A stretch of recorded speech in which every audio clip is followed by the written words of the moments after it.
welcome. I'm your host Hira Imtiaz in the 8th program of MBA Coal Management course. With me, the subject expert is Mr. Said Chaudhary. Welcome, sir. Thank you. Our today's topic is about organizational structure. Sir, could you please introduce us with today's topic? Sure. Today's topic is organizational structure. But before introducing today's topic, let me recapitulate the main points of the last program. And these are business communication management, communication planning, information distribution, status reports, objectives, uses of communication or information, operational formats and content, categories of communication, information categories, internal and external communication, techniques to improve communication, barriers to communication, timely information, and channels of communication. And now for today's topic, let's first have an overview of today's topic.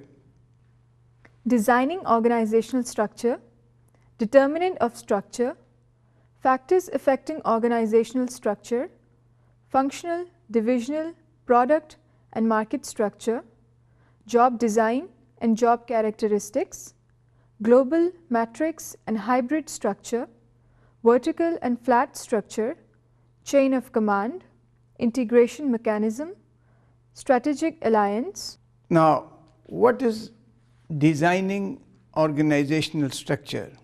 Organizing means the process by which managers establish working relationships among employees to achieve goals.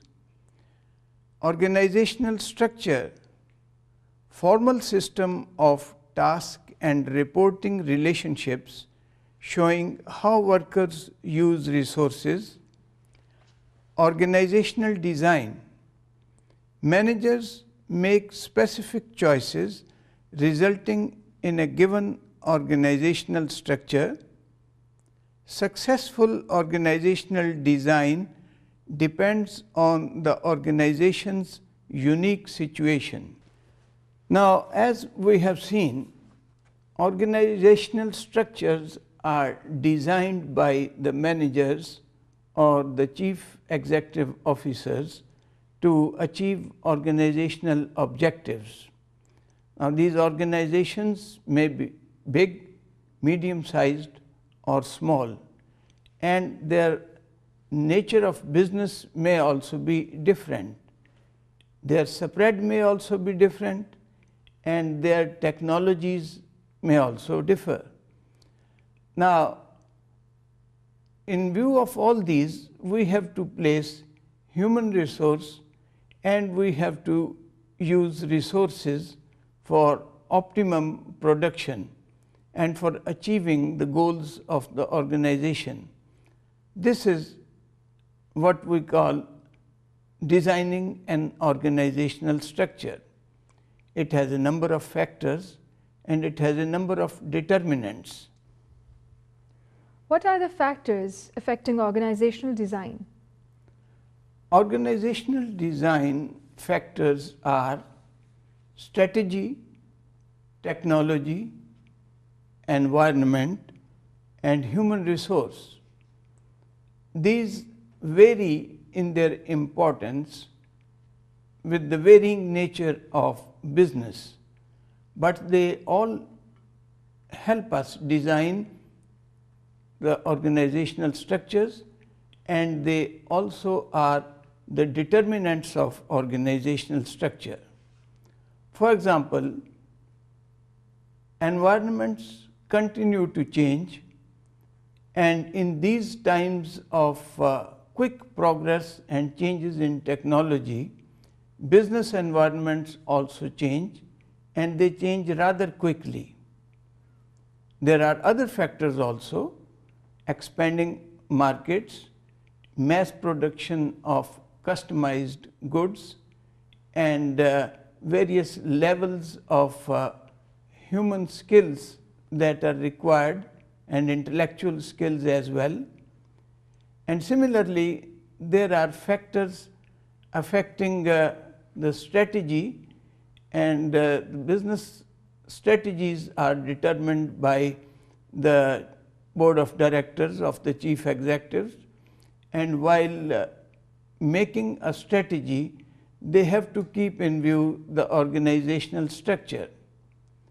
Human resource placement is obviously affected by the organizational structure, and various people of different capabilities are placed according to the needs of the business, which continue to vary, and therefore the organizational structure also varies. Similarly, new technologies are arising and they are also affecting organizational structure. So these are the factors which help us design organizational structures and also affect the organizational structure. Now, how these factors are also the determinants of organizational structure? Let us see. Determinants of structure. The environment. The quicker the environment changes, the more problems the manager faces. Structure must be more flexible when environmental change is rapid, usually need to decentralize authority. Strategy. Different strategies require the use of different structures. A differentiation strategy needs a flexible structure. Low cost may need a more formal structure. Increased vertical integration or diversification also requires a more flexible structure. This means that the organizational structure is not static. It varies according to the problems faced by the business, and it varies according to the needs of the business. For example, low cost production will need a formal structure, but a highly technical structure may need flexibility. Similarly, demands of production may also need flexibility, but sometimes mass production or assembly line production may have a highly structured organizational format. How does organizational structure affected by technology relates to people? Obviously, all production is done for the people and all production is done by the people. So the technology like environment, like strategy and like human resource relate to people. Technology and people. Small batch technology produces small quantities of one-of-a-kind products, and based on the skills of the workers who need a flexible structure. Mass production technology. Automated machines make high volumes of standard products. Workers perform repetitive tasks, so a formal structure works well. Continuous process technology. Totally mechanized systems of automatic machines. Workers must watch for unexpected problems and react quickly. A flexible structure is needed here. Now, this indicates that there are different technologies and they lead to different methods of production. For example, small batch technology means that product is produced in small batches and sent to market in small batches, and for this sort of production a flexible method of production or organizational structure is required, and the skills of the workers are also for small batch production. But there is large scale production where things are produced in mass production technology, and the organizational structure here is more formal and less flexible because the products are in standard volumes. Continuous process technology means producing in assembly lines, which are of course very large or big in size, and the workers have their stations and they perform their duties on automated machines, but then sometimes unforeseen problems arise in assembly lines, and therefore this industry or this sort of production needs a flexible structure. So according to the technology and according to levels of production, organizational structures vary and they are made or construed by the company people accordingly. And now we come to the fourth determinant of organizational structure, that is human resource. Shouldn't we discuss human resource before technology, environment, and strategy as determinants of structure?